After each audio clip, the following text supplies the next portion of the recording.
Welcome to the Local Marketing Podcast, brought to you by Thrive Fuel. Now, here's your host, Jason Holmes. Welcome, everybody, to the Local Marketing Podcast. Today, we've got a very interesting guest, a little bit out of our normal purview. It's a Jed Williams. He's working on an interesting project up in Dallas. We say up, we're way down in South Texas, so that's up for us, down for most of you probably listening. But Dallas, those are Yankee viewers, South Texas. Yeah, Yankee viewers and listeners. So he's working on a really interesting project, very real estate focused in Dallas, Fort Worth. And Jed has been around for a long time. He's been around the industry for a while, so he's seen kind of what works at the local level and what doesn't, what kind of needs need to be met. And so enjoy that conversation. But before we get to that, we are, as always, enjoying a few cocktails. I'm actually in a hotel right now, so I had very limited options in there. The bar wasn't open, and there was a refrigerator with some Lonely Bud Light and Coors Light and things like that. But I did manage to find a trusty Samuel Adams, which, by the way, there is a great podcast called How I Built This on that's a PBS sponsored podcast, and had the founder of Sam Adams on there. It was a really interesting story, because these are one of the first guys that started the kind of microbrew. They're not really a microbrew anymore, but they're tiny in comparison to your Anheuser-Busch's and Millers of the world. So really great podcast if you get a chance to listen to that. So, and it's still not a bad beer. Amanda, what are you drinking today? I am drinking a Dreamsicle from Paladin Brewing outside of Youngstown. It's actually like over in town. You are the only one who would know that, Jason. But yep. Yeah, we went there when I was home for Christmas. It's very, you can see it's like D&D themed, and it's got like a berry on it. It's like an orange and vanilla ale is what it's called. It's pretty good. We had it at the actual brewery, but I figured I would drink that out of my, hold on, I can't see it. Oh, wow. Ohio Starbucks mug that I have. Very nice. Yeah. I don't see as much of that as you do like for Texas, but there is quite a bit of that. It's like when you wear the Ohio necklace. I think you have it on right now. It looks like nobody knows what that is. Everybody thinks that's like a deformed Texas. It looks like a missing puzzle piece. You're from Ohio, but you also meet people who are from Ohio when you like wear it, because they're like, "Oh, I'm from Ohio," and that's cool. But gotta rep the yo sometimes. Yep. Where'd you say the brewery is? It's it's Youngstown, but it was over in Austintown, like off of it was near. God, I can't remember what road it was on. It was that way. Shout out to our friends who are enjoying about 15 inches of snow up there, I guess. So yeah, God bless Texas. Yep. Adam, what do you got? I am finishing up my St. Arnold's Double Down, so this is my last one. I hear that's a COVID killer, so we're hoping so. I don't have a cool mug, but I do have a shout out, and I'll be drinking it in my Tirade koozie. This was the coolest and funnest metal band I've ever been a part of. So shout out to my former bandmates here. You were a part of this band? I was. Okay. In the days prior to digital advertising. You've never seen him when he's on Facebook doing his guitar licks and stuff? I don't know. I don't know if we're connected on Facebook. He's pretty talented. Yeah. It just gets awkward. Okay. What do you got, Shannon? So I ran over to the health bar, which is here locally, and they do like smoothies and coffees and bowls, snacks, that kind of stuff. They have the drive-through, all this healthy stuff. And this is a cucumber energy tea, because we've got a long day when we wrap this up.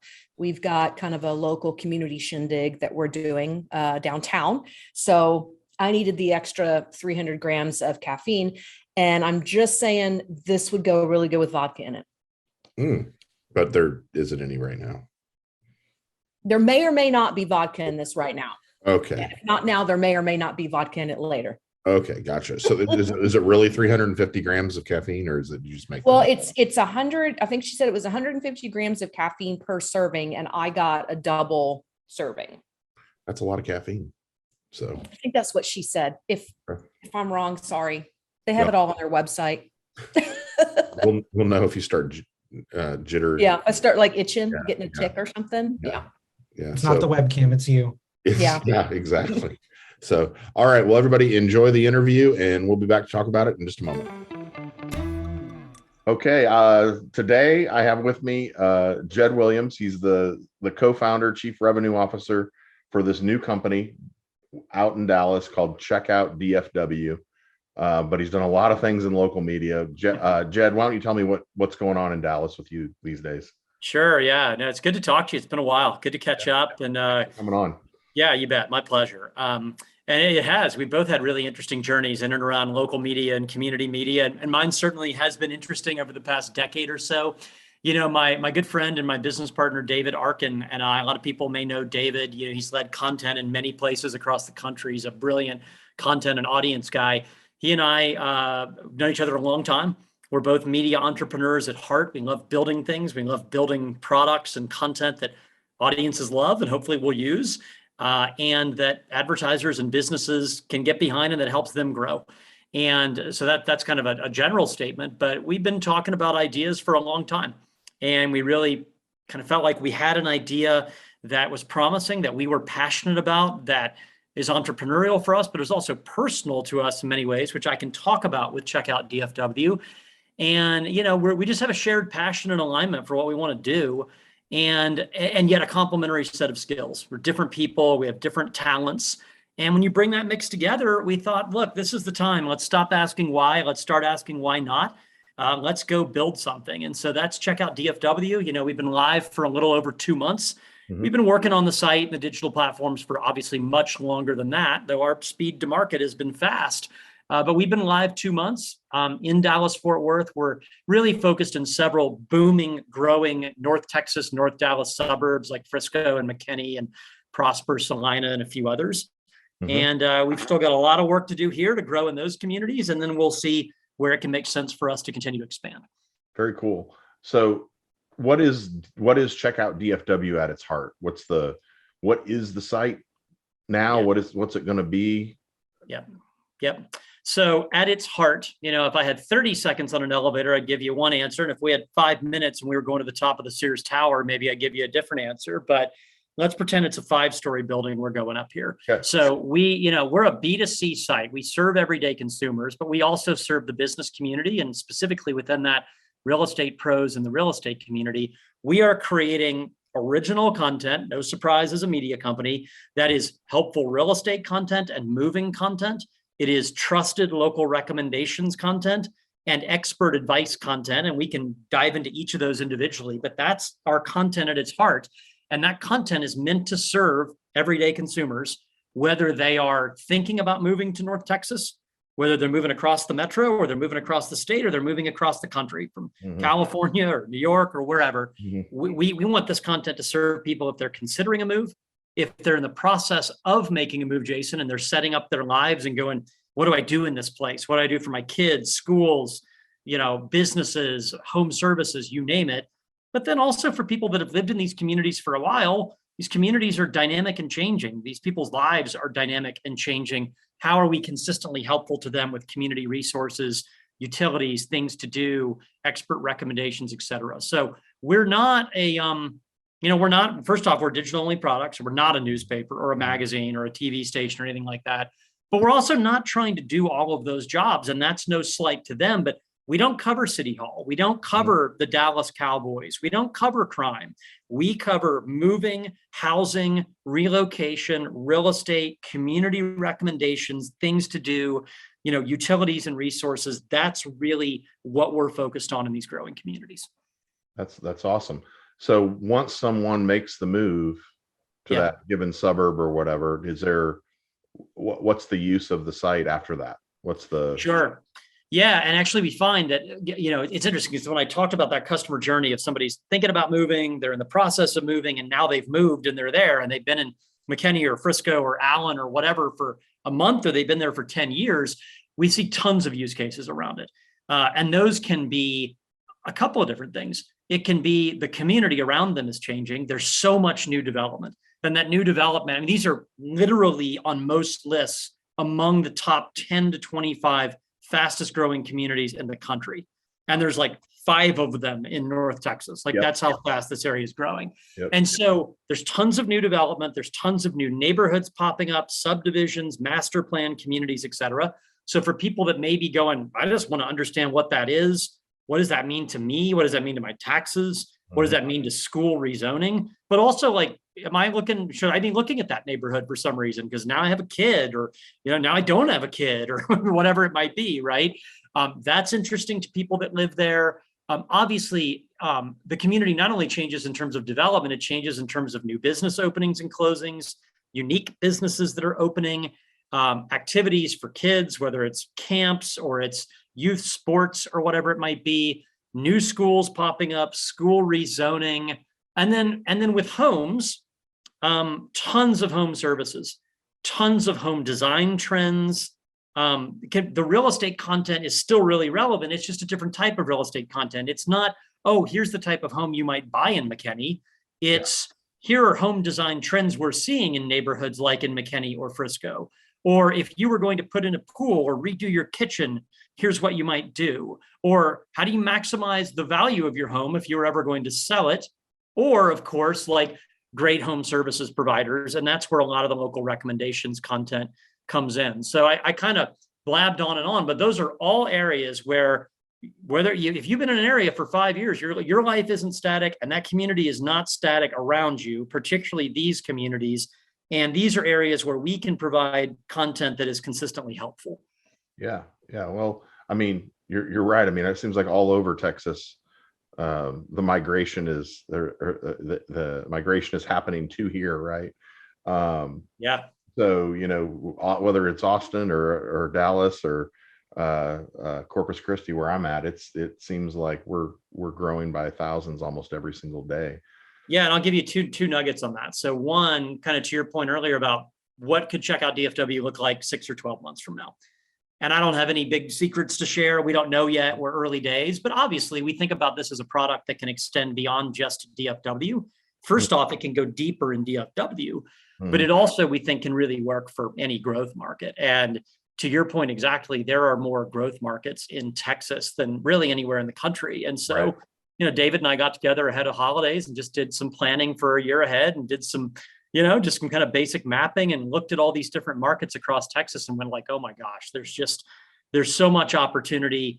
We have to be prudent about it, but gosh, it's not about whether or not this could work in other markets. It's how many markets could it work in? How quickly can we get there? What are the right markets to go to first? Things like that. So it just, it's hard to keep up with the velocity of growth. I'm sure. How has the traffic been? What's the reception been like from the community? Good overall. I think one of the things, Jason, we had to do, it's called Check Out DFW. And I think people hear that and they go, you cover like all of Dallas, Fort Worth? Like that's 7.4 million people. And I have to say, well, kind of yes and no. We do some metro-wide content, certainly around real estate trends, market data, things like that, new to Texas kind of content, but more content than not is really focused on these 6 or 7 communities that we're lasered in on right now. And you've heard me talk about many of them already: Frisco, McKinney, Plano, Allen, et cetera. And so that has helped us to be focused like that, because it allows us to be more in and of those places and say, what partnerships do we need to form in those places? Obviously, who are the key players in the business community that we need to be connected with in a variety of ways? Who are influential people in that community? It could be residents, people involved in the schools, people involved in big nonprofits, honestly, people that run Facebook groups that have 10,000 or 30,000 people interacting all the time. So that has helped us to get our feet on the ground where you don't feel like you're trying to cover this mass and you go, I don't really know if we're covering any of these areas. In fact, my call right before this was with the McKinney Chamber of Commerce, with their executive director, and a bunch of things we're going to do together in the year ahead. And so a lot of this is shoe leather work, right? It's who's economic development, mayors, city planning, parks and rec, chambers, you name it. So to your point about response and reception, we've made a real committed effort around partnerships, earned media, being in and of the places that we serve. Obviously, through that, we're able to sort of get the halo effect of being connected to these organizations that are established, have brand reputation, and obviously they extend our reach into their communities and networks, which has helped our growth. We have a pretty big paid media effort around growth, audience growth. I mean, David and I are more obsessively focused on just audience growth and overall audience acquisition than anything. I think you have to be. And as we have grown and begun to build out our own, organic channels, obviously owned media becomes more of a factor for us. I would just tell you, and then I'll get to analytics. One of the things that's really, I wouldn't say it's surprised us, but I would say, Jason, the degree to which this has aided our growth has raised my eyebrows a little bit, is our interaction with Facebook groups. So David and I have both executed this kind of strategy before, but we've really made a committed effort to build deep relationships with admins that serve schools groups, parents groups, real estate groups, business groups. It could just be chatter about town kind of things. Yeah. And where we can go in and we can provide content and answer questions, but it's actually gone to another place where some of these admins of groups will post on our behalf, advocating for us. And the next level is, in some cases, and I've really been floored by this, they make us co-moderators where we can go in and run the groups.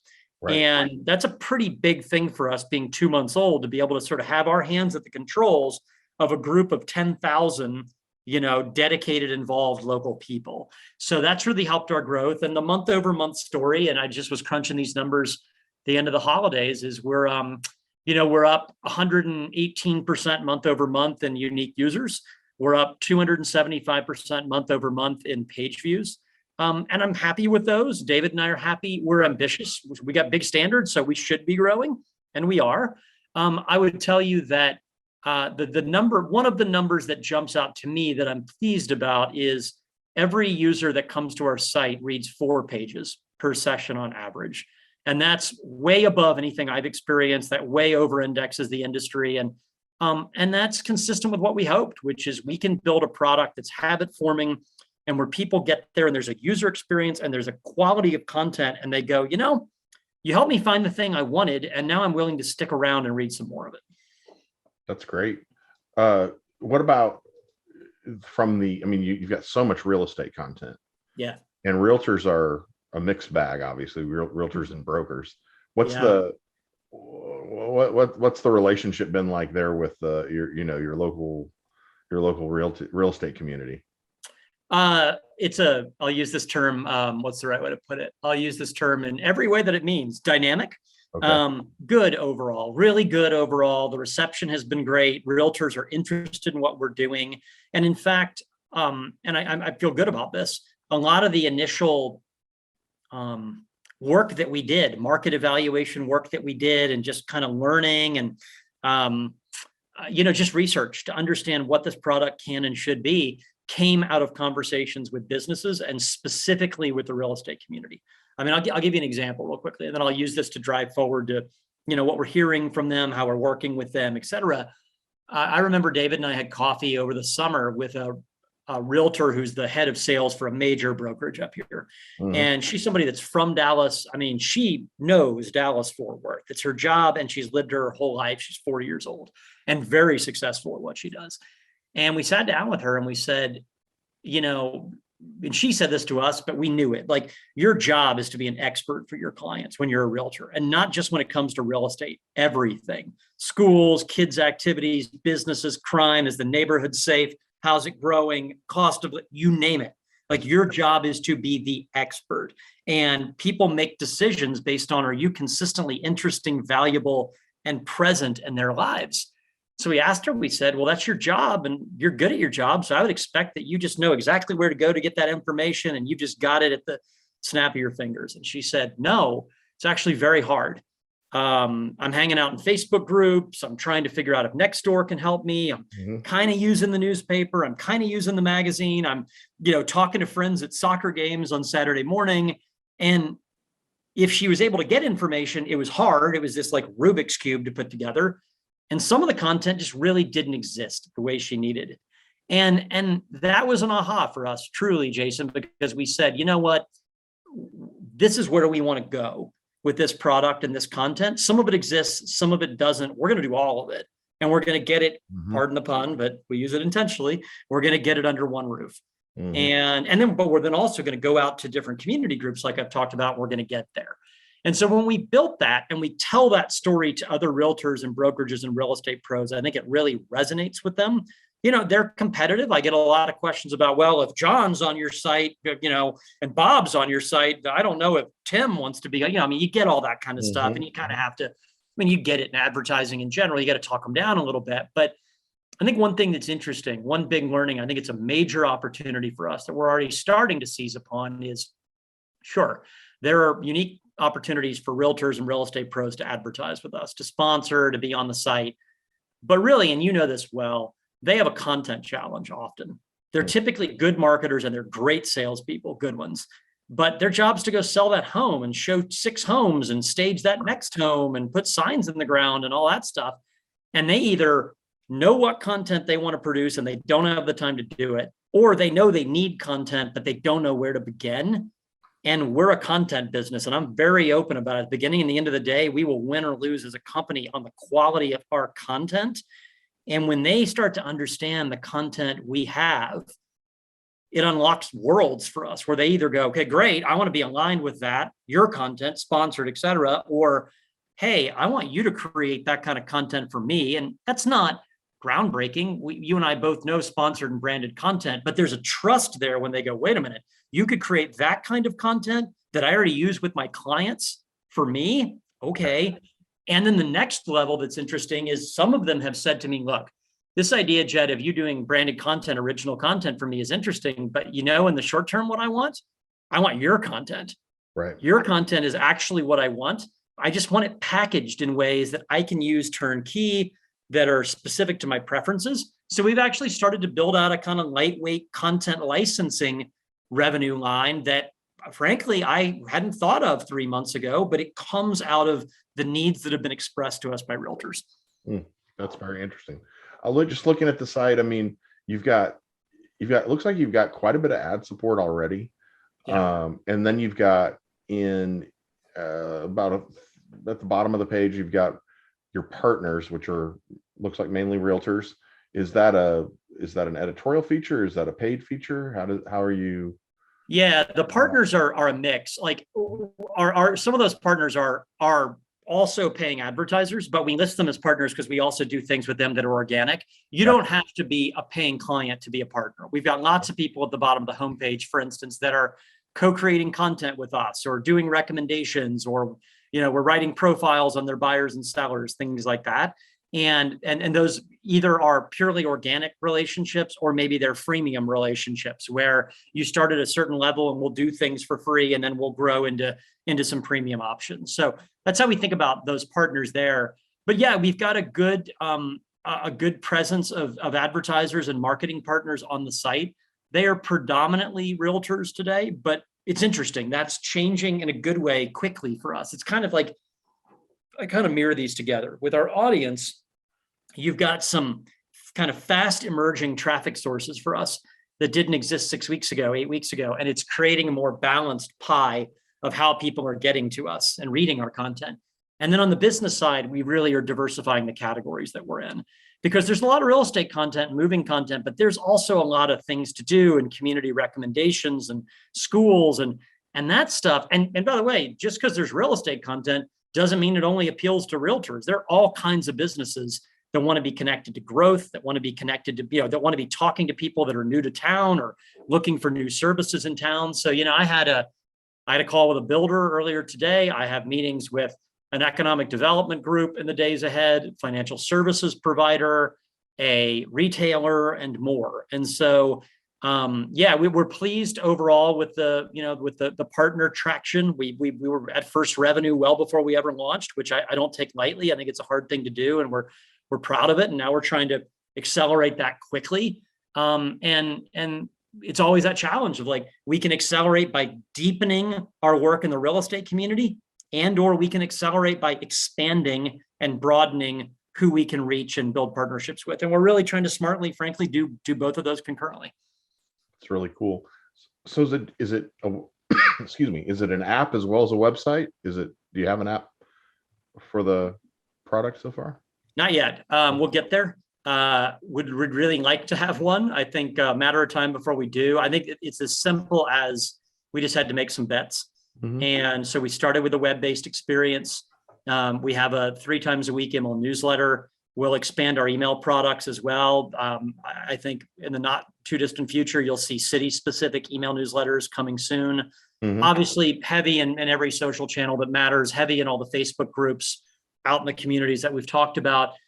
We haven't done this yet. We will introduce a text messaging service at some point that I think I used this in a prior job.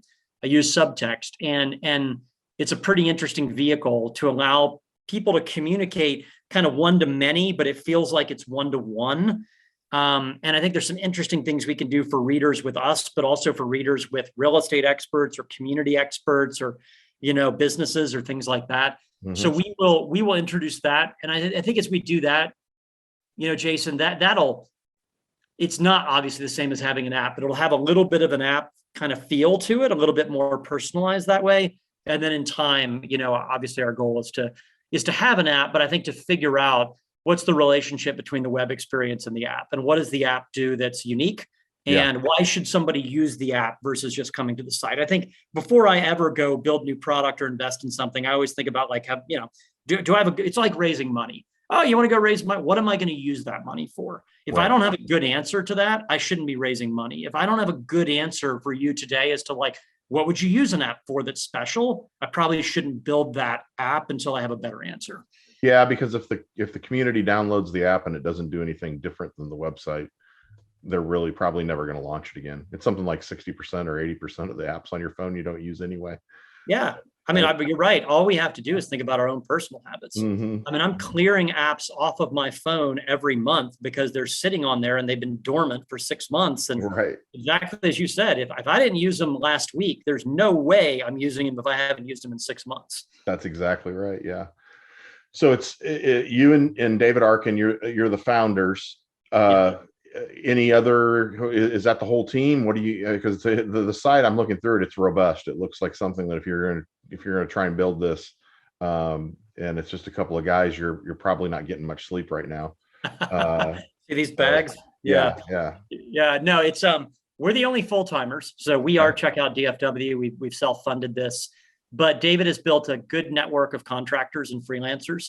So we have at least a full handful of those that contribute a lot of content and are contributing more all the time. So obviously David's the architect behind the content plan and does produce a lot of the content, but he's not the only one. We've got, like I said, 5 or so freelancers. We've also built a good internship program with several universities in North Dallas and Texas, but also really across the state.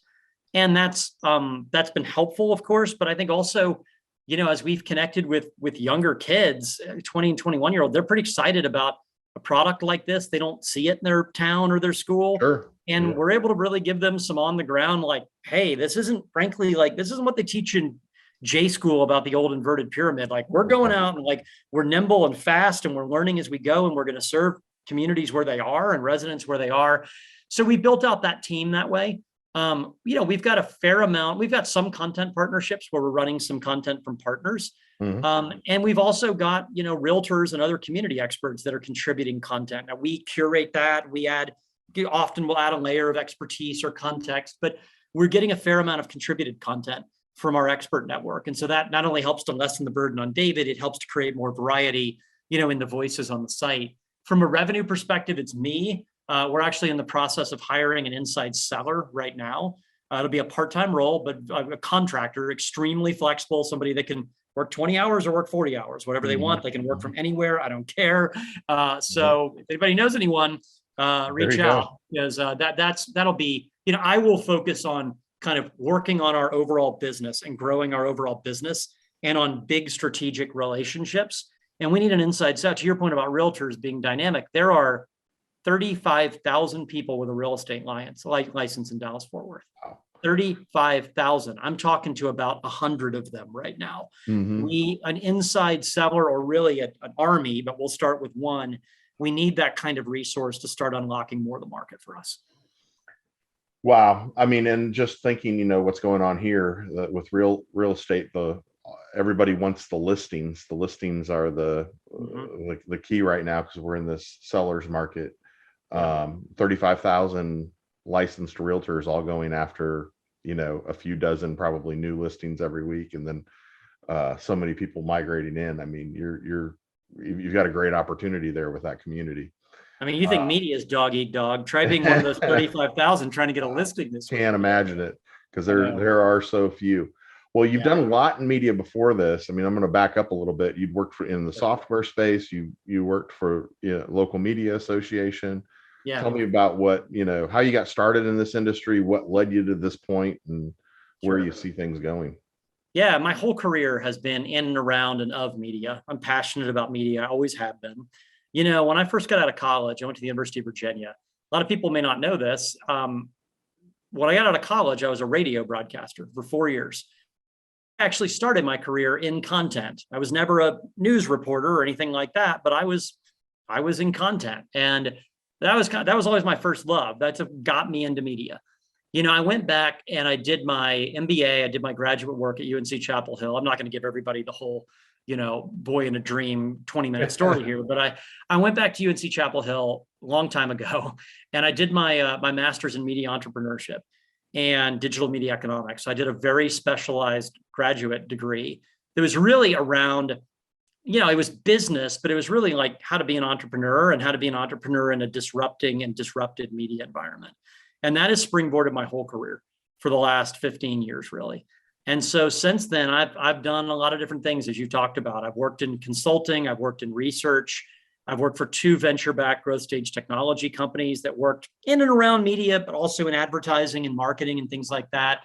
I worked for 4+ years at Local Media Association and led, strategy and innovation and revenue initiatives for them, and built a lot of programs for the local media industry, whether it was with newspapers or digital publishers or broadcasters. And that was tremendous experience. It put me at the nexus of a lot of interesting people like you, and a lot of emerging ideas and a lot of challenges.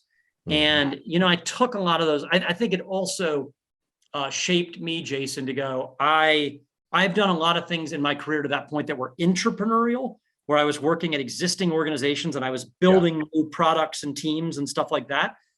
And that took me from entrepreneurship to entrepreneurship.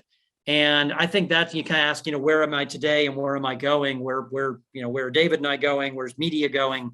When I left LMA, I went to, and I co-founded a company called Lookout Local in Santa Cruz, California, with Ken Doctor, who's a good friend of mine. And we raised some money for it. And it was it's doing well, brand new digital news and information company that was really that does the job of the newspaper, but digitally. That's the newspaper that's really fallen off. It's a community that needs and deserves more information and content than what it's getting. And Lookout was launched to do that job. And, I worked with Ken to raise the money to launch the brand, to build the team, and built the whole revenue model from scratch.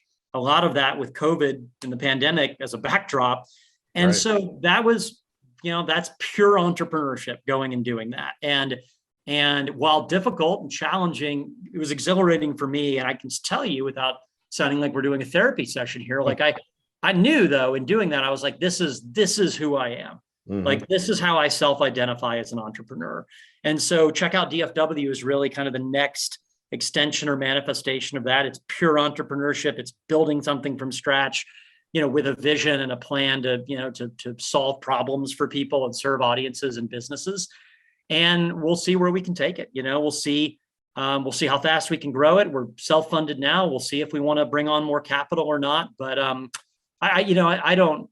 Obviously, we have big hopes and goals for this business.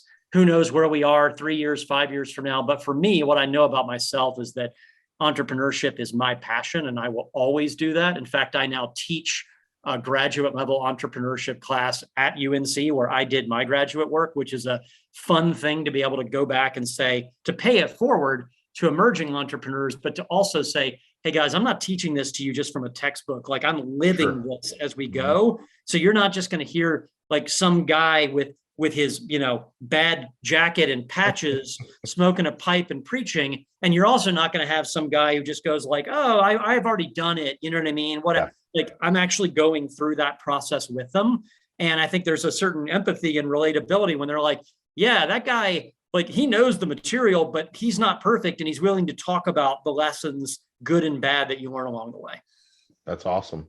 So yeah, I mean, check out, it was the last one was Check Out San Diego.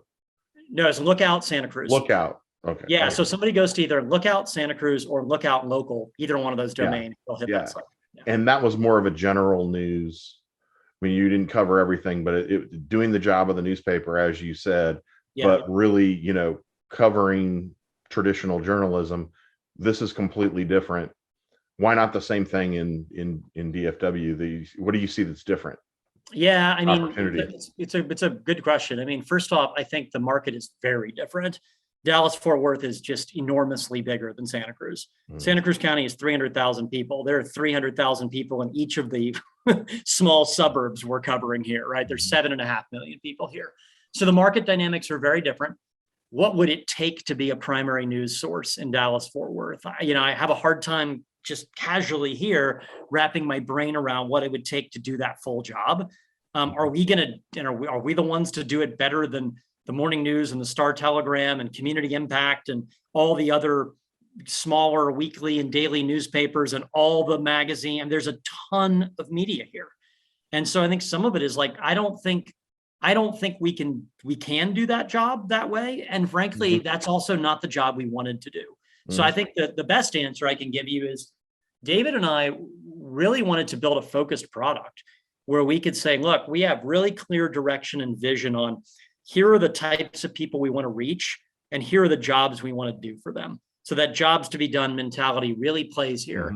And what we've ended up creating is, yes, it is a community content and community information product, but it's not a local news product in that sense. We're really, and I mean this in a good way. I think sometimes people hear niche and they think, man, it's small, fringe. We're niche, but we're in humongous niches. I mean, this idea of like serving people that are moving to the fourth biggest metro in the country, helping them set up their lives, and then helping them continue to feel connected to these communities that are the fastest growing communities in the country. Those might be niches, but those are enormous niches. And they're enormous niches that I think carry enormous opportunity and really some underserved opportunity.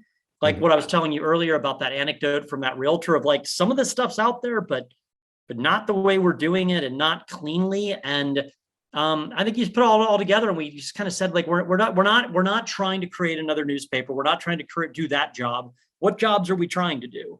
And as we had more conversations and we did more market research and understood where the white space was and where the gaps were, that helped us to identify an opportunity or set of opportunities here that are not the same as the job as the newspaper, but are still, we think, very big and very important.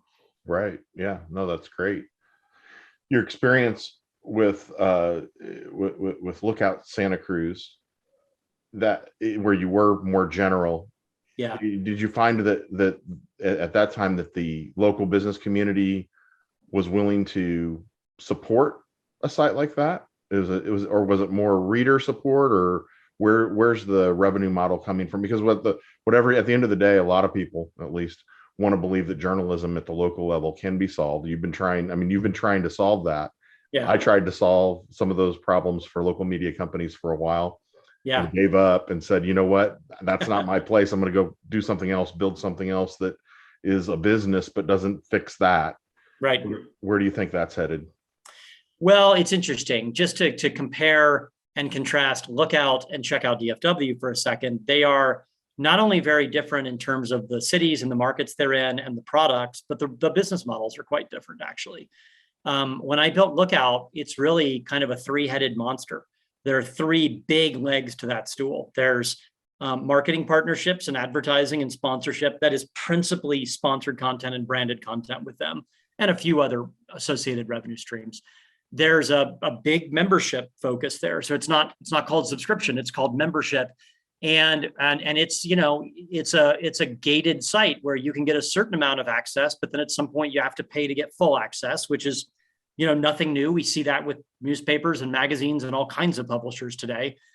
And then there's a third stool that's philanthropy and donors and benefactors and all of that. And that can be foundations, it can be individual philanthropists or community foundations in that community. And there's a mix of all of that at Lookout. And so it's, I wouldn't say it's exactly 33, 33, 33, but those are pretty balanced revenue streams.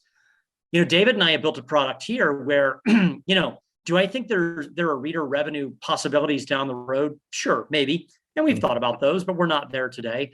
We're entirely driven and supported by marketing partnerships, by working with and propelling the success of the business community. I could see us, as it makes sense, looking for grant funding or people that want to give gifts to help us grow. But we're a more single source revenue business around sponsorship, advertising, just working with the business community.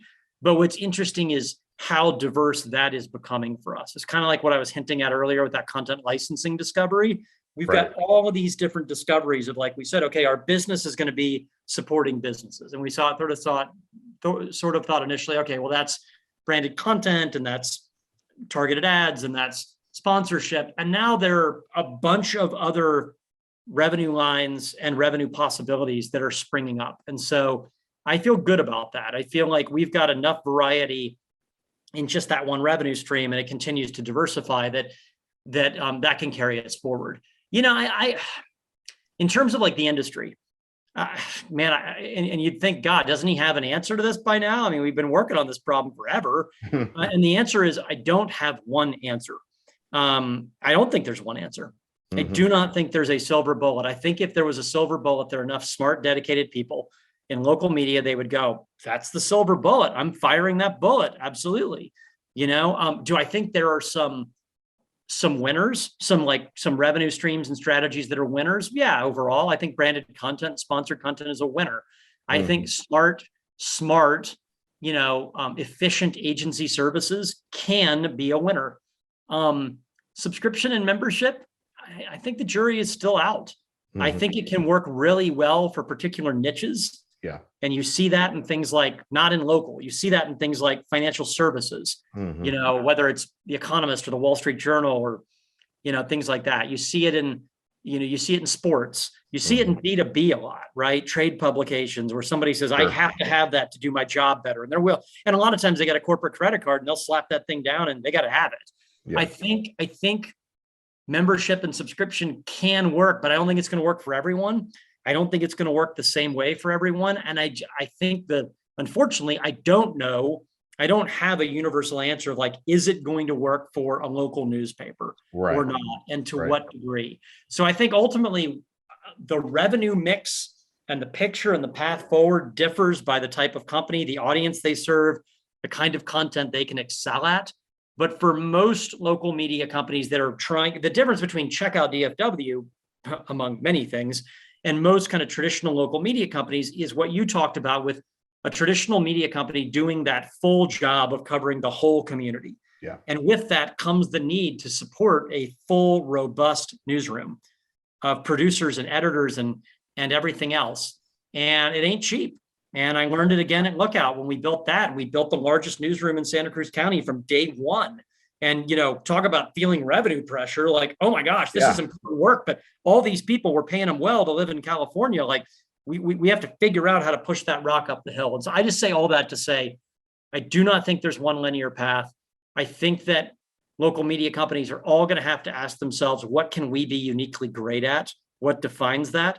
And I think they are mainly going to have diversified revenue streams. I don't think one bet, we're just going to do sponsored content. We're just going to do philanthropy. We're going to have 90% of our revenue come from subscriptions. I maybe there are exceptions, but I don't generally view that as the path forward for a local media company. Yeah, no, what's unique about what you're doing now and what you did, in California is you didn't have anything to protect. It was all new, and trying to innovate inside of an organization that is trying to protect this thing, this brand, this tradition, these products that we've had for well over 100 years at a lot of places. It just stifles it, and you're trying to build this innovative thing inside of this shell that can't seem to change. So yeah. I'll tell you on that front just real quickly. I have tremendous respect for everyone that works at local media companies that's trying to figure out how to turn that thing and what transformation sustainably looks like. Nothing but respect and love and affinity. And I poured a ton of my career into it like you did. And I want those organizations to do well. I mean, this is not me saying I'm going to compete against them and beat them. No, not at all. I want them to do well. With that said, it is invigorating and it is refreshing. It's hard. It's scary. It's my money. It's David's money. It's our thing. You know what I mean? And we're going to make it succeed, or it's not, or it's going to fail. So I'm not going to act like I go to sleep and sleep for 10 hours and don't ever wake up at 2 a.m.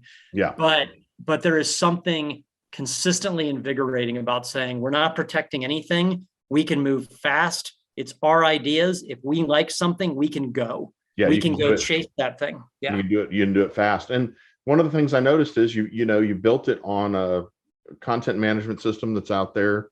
Yep. See a lot of different a lot of publications, hundreds of publications built on it. It looks like a better site. It has its own unique look that I never would have guessed it was built on that CMS. So you guys have done a heck of a job with that. They might be cursing a little bit in the background hearing you say that. They've been great to work with, but I won't lie. We pushed them a little bit too. I'm sure you did, because it's a very modern site. Something that I really haven't seen on that platform. It's a great platform. It's just a lot of times you go to all these newspaper sites all over the country and they all look the same. Well, I'll give this company credit. It's Town News. I'll give Town News credit. We went to Town News, who David and I both know very well. And we said, look, we want to work with you guys, period. Let's start there. But if we're going to work with you guys, we're not like 99.9% of your existing customers. In fact, we don't think we're like many media companies out there, particularly local media companies. So this is not going to be cookie cutter. This is not going to be plug and play. We're going to ask for some things that are going to be new, different, probably challenging. I know we're going to have to compromise too. We're not just going to be able to, have our cake and eat it too all the time. But with that, with that newness and with that kind of risk and the discomfort that comes with the things you'll have to do to work with us, you're going to get to build something pretty cool that's new for you, hopefully, that will help your company evolve, that you can take out as a showpiece. We'd love to take you out with us. And to their credit, they said, we get it. We like you guys. We're willing to bet on you guys. Let's really build the thing and build it to your vision. So I give them credit. In a really cool way. Well, that's awesome. Just winding down here, any plans on, or maybe I missed it, didn't see much in the way of video.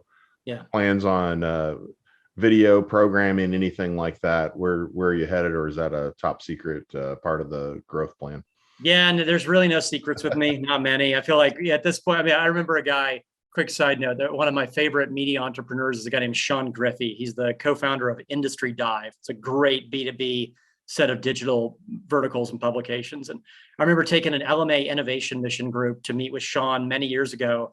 And his first slide in the presentation was, I will share anything and everything. You can ask me whatever you want. There are no trade secrets. We all know this is an execution game. And I completely believe that.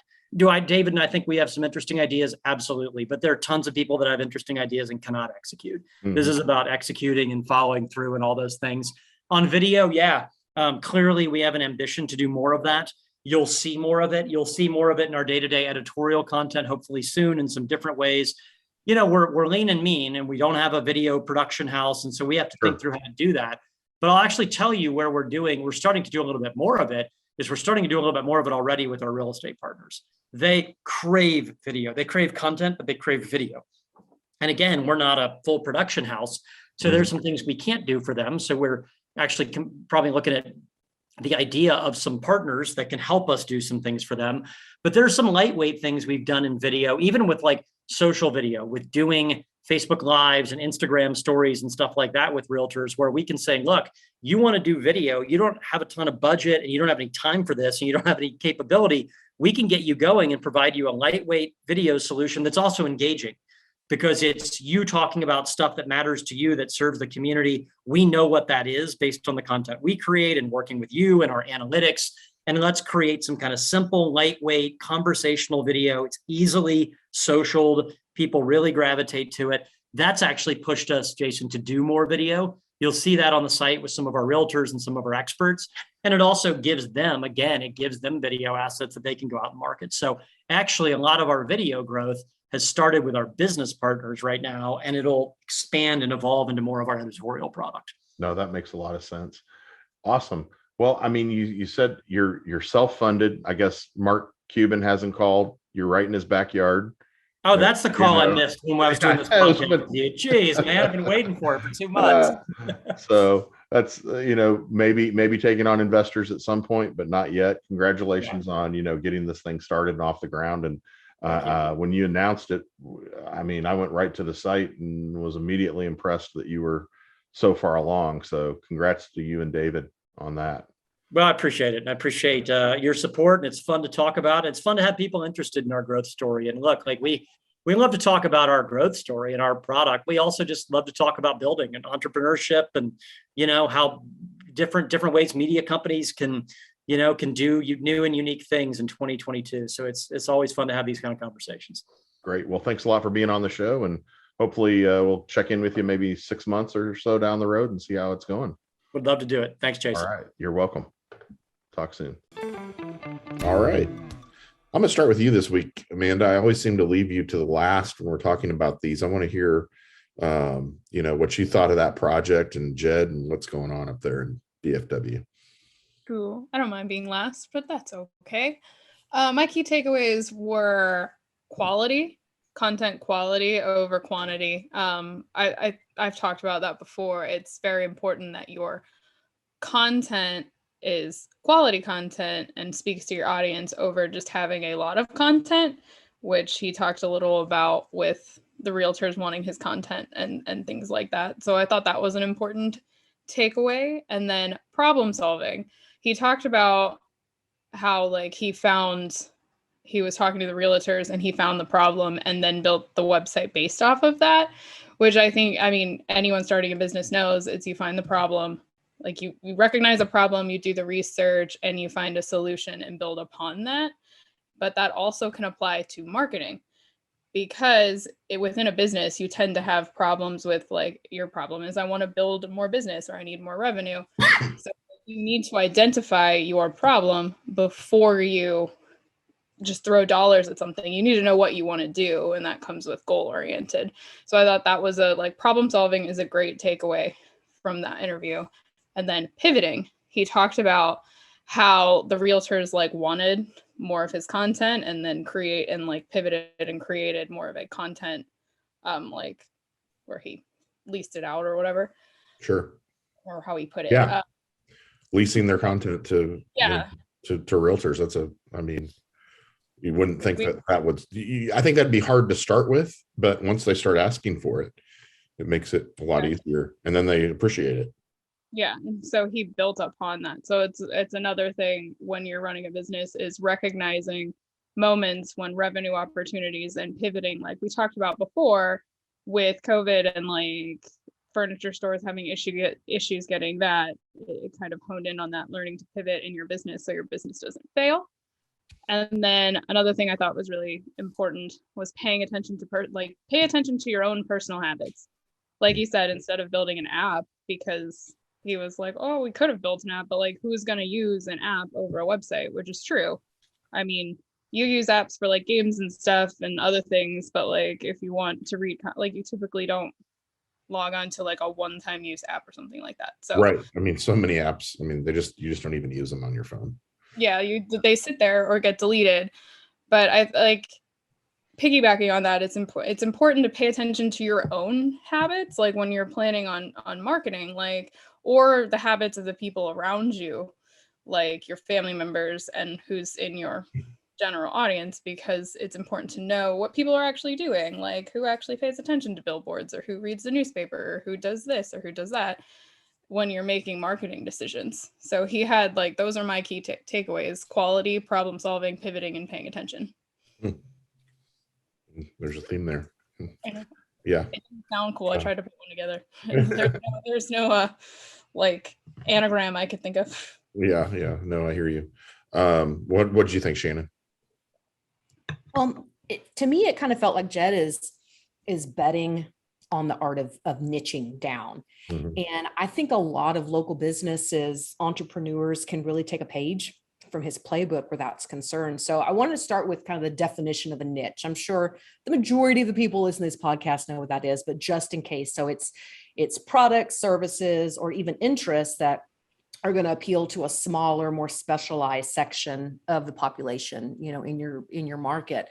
That doesn't mean that niching doesn't mean less money. Niching means that in a lot of cases, you become, you build tribes. You can build tribes a lot more easily with a niche product, niche services, niche interests in your community.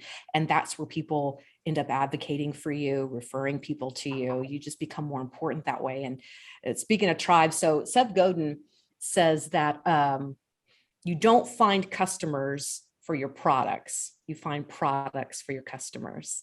And I love that saying. And it kind of goes to, in life, disruption is one of the things that we're always going to be able to count on.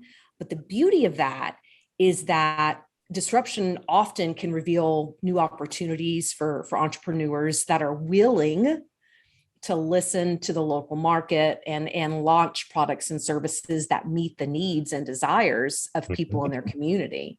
So a few ideas if you wanted to entertain the idea of niching down into some products or services, in your existing business or creating a new business. So really, really take stock on what are your passions and interests. If you're going to be grinding out 18-hour days, it damn well better be something that you enjoy doing. Then identify customers' problems and needs in your community. You can have what you think is a great idea, but if it doesn't do something different in your community, chances are it's going to land flat. Research the competition. What are they doing either locally in your space or even possibly on a digital only standpoint, kind of an online, if you're e-commerce. Define your niche and its profitability, and then test your products and service. You come up with an idea, doesn't mean it's going to land the first time. You need to go ahead and test that in the marketplace and pivot and make changes as needed based on how the market reacts to it. So no, I mean, like you said, it doesn't mean less money. A lot of times the saying I think of is the riches are in the niches. And that's definitely can be true. I mean, you're seen as a subject. If you do it right, you're seen as a subject matter expert, and you can, some of those niches are very deep. And when you look at something like, I forget how many agents he said there are in Dallas, but I mean 35. That was it, 35,000, something like that. Yeah, and so there's so many agents out there that they don't really have to be concerned about all of them. They just need some of them. They just need, you don't have to attract them all, but that's a very deep niche with not only the agents, the brokers, all the ancillary companies that can see eventually, your appraisal firms and your lenders. I mean, that's a very, can be a very lucrative niche for a site like that. So really, really interesting. What do you think, Adam? So pivoting to what Amanda was saying, actually, her main takeaways, and I'm going to use the word pivot to this because one of the things that stood out was finding those needs in your market, right? And one of the big highlights, not necessarily with real estate, but I just think in general, is that it still showcases the importance of content. and not just content for content's sake, but that content can still be a revenue driver, regardless of your industry, regardless of your business, regardless of your niche, right? One of the things that he mentioned it was astounding to hear, because we, have our clients and, we are always tracking their analytics. And, one of the big things is how many pages per session, right? And especially if you're a business and you've got multiple pages of services or products or whatever, ideally we want that number to be more than 1 page per session. Right. And he said, when they looked at it, they're getting on average 4 pages per session. And it wasn't that got me, it was his reaction to it. He was like, I know that's above the industry, but that's what we were banking on. That's what we wanted. And that I think was critical, because that shows that there is still a need for content, but it's turning that content into a revenue stream. Right. And, hearing from him, and, we know this internally because we have a client that's very similar, and it's not even in real estate. It's in the, the tax resolution space in the CPA industry, and his entire revenue stream. I mean, he may be an attorney, and it's almost like he's an attorney on the side, right? But there's this other revenue stream, which is content. And I think that's huge. That's a huge very takeaway. Valuable, very deep content. And that's exactly. But there was one line that stuck out the most for me. And for me, it's the biggest takeaway from this. And he kind of said it in passing, and it was in the middle of a sentence, but he said something to the effect of, we were building a habit forming product. And I'm not building a content website. I'm building something that's going to form a habit for my customers, my consumers. And that's huge, because even if you're not trying to niche down, let your, a type of business that kind of can tailor to anybody and everybody, right? The point is you create something that your customers, your clients, consumers, whatever, are forming a habit of them coming back. And then as you niche down, I mean, you could have a store that, sells cigars, but then you have a store down the street that has built something where, as a customer, I want to go there because of whatever the reason might be. Maybe they have a really cool smoke bar. Maybe they do something, weekly that keeps me going back to that location, other than the place down the street that sells cigars. Maybe this is a cigar club, and it might just even be in the name. But the point is it's building that habit for your customers and consumers. And I think for marketers, advertisers, brands, what is it that you're doing that's creating the habits within your target audience, your target customer, that keeps them coming back? Not just because you have a product or service, but to me, that was a really, really huge takeaway. Yeah. We really tied habits and tobacco together. I noticed that too. Habit forming activities. But yeah, I mean, exactly, that you want what they've done successfully so far is, I believe they've created a product that if it's not there, you will miss. So people enjoy the emails. They look forward to the emails. People come back to find interesting nuggets about their neighborhood. DFW is a big place. You're not going to go to the Dallas Morning News to, learn exactly about Plano. It's going to be very high level coverage, whereas they're able to go, very narrow and a mile deep on the neighborhoods that they're trying to cover with a small staff. So, like you mentioned, they haven't accepted any outside money yet, which is rare for a startup like that. Hopefully Mark Cuban does give them a call and makes an investment. So we'd like to see what they would do with some more money and actually scale that thing into something bigger. So I thought it was extremely interesting. So many different business models being tried, and Jed's one of the smartest guys. And his partner, David Arkin, who he's working with on it. I mean, they're super smart guys who, if anybody's going to figure something like that out, it's probably them. And so I was really impressed with the project and the interview, of course. So really enjoyed it.